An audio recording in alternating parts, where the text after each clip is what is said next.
Assalamualaikum warahmatullahi wabarakatuh. Perkenalkan, nama saya Faisal Faturrahman dari kelas 11 MIPA 3 dan berasal dari SMA Negeri 1 Sindang. Jadi di sini saya akan mempresentasikan buku yang sudah saya resensi sebelumnya.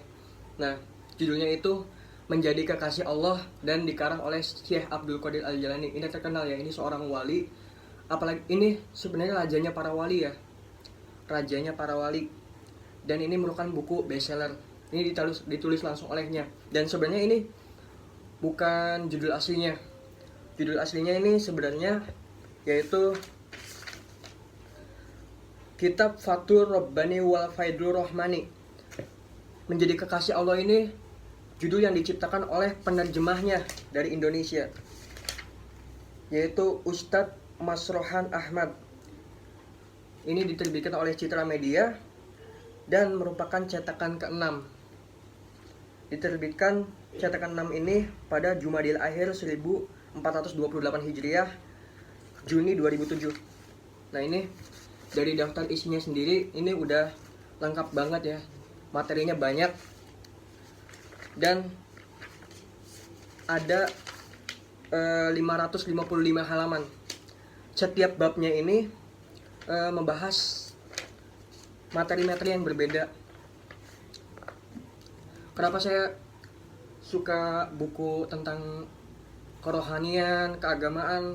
Kenapa? Karena ini lebih bermanfaat dari buku-buku novel lainnya gitu. Jadi selain bermanfaat buat kehidupan di dunia, ini jadi pedoman saya buat mendekatkan diri kepada Allah gitu.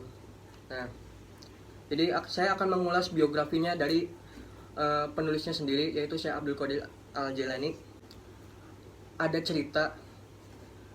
Jadi saat Syekh Abdul Qadir Al-Jailani ini mengemban ilmu, dia itu berteman dengan dua orang yang sangat cerdas dan pintar, namanya Ibnu Sako dan Ibnu Abi. Nah, di suatu desa itu ada yang namanya seorang wali. Seorang walinya itu berpangkat Al-Gauts. Nah, jadi mereka tuh ingin mendatangi wali tersebut. Jaraknya tuh cukup jauh dari kampung halaman mereka ya, dari kampung halaman ketiga orang itu. Nah, di perjalanan dua Ibnu Sako ini berdialog dengan si Ibnu Abi ini bahwa saya nih pengen menguji kewaliannya dia. Saya ingin bertanya sesuatu yang tidak dapat dijawab olehnya. Nah, lalu Ibnu Sako ini bertanya kepada Ibnu Abi, apa yang kamu ingin lakukan dengan seorang wali tersebut?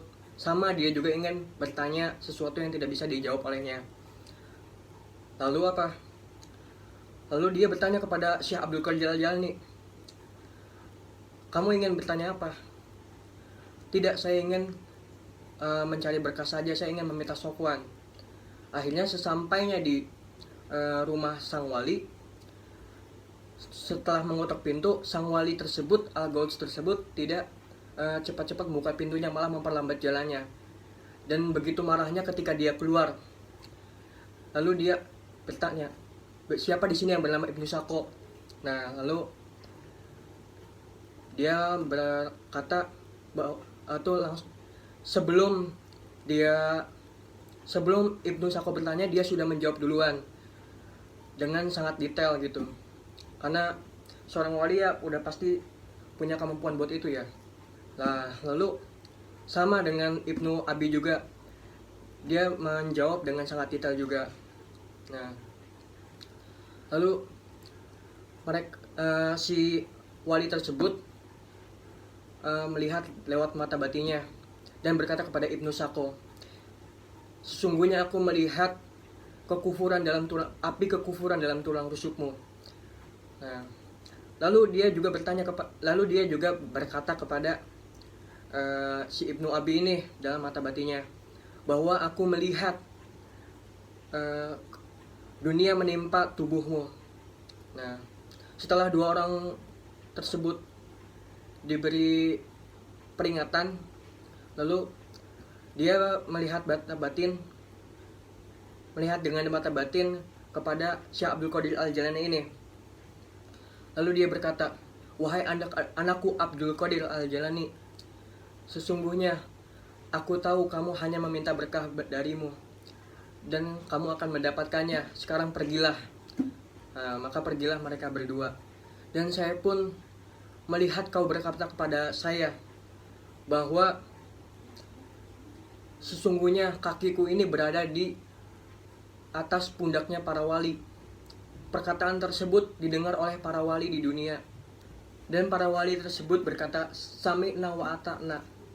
Nah, setelah beberapa tahun, si Ibnu Sako ini dipanggil oleh raja untuk beradu argumen, berdebat dengan pentolan-pentolan Nasrani. Nah, di tengah perjalanan, si Ibnu Sako ini bertemu dengan seorang gadis cantik. Nah, tapi cintanya nggak direstui. Karena apa? Karena mereka kan beda agama. Nah, lalu dia pergi ke ayahnya dan berkata bahwa dia akan mengorbankan segalanya untuk wanita tersebut. Akhirnya benar perkataan seorang wali tersebut, Al-Ghaus tersebut, bahwa ada api kekufuran dalam tulang rusuknya. Buktinya apa? Buktinya dia menggadaikan agamanya. Dia murtad, pindah agama ke Nasrani. Bagaimana dengan Ibnu Abi? Ibnu Abi itu saat itu diangkat oleh rajanya untuk mengurus wakaf, sedekah. Jadi dia diberi jabatan yang banyak oleh rajanya. Gak cuma satu jabatan. Nah, jabatan itu terus menerus datang kepadanya. Nah, akhirnya dia juga berpikir bahwa ini merupakan doa seorang wali tersebut kepada dirinya. Peringatan tersebut benar. Nah, yang terakhir itu kenapa apa yang terjadi pada Syekh Abdul Qadir Al-Jailani? Syekh Abdul Qadir ini mendapat makam tertinggi, jabatan tertinggi, yaitu rajanya para wali. Dengan kerendahan hatinya di hadapan wali, dia mendapat gelar tersebut.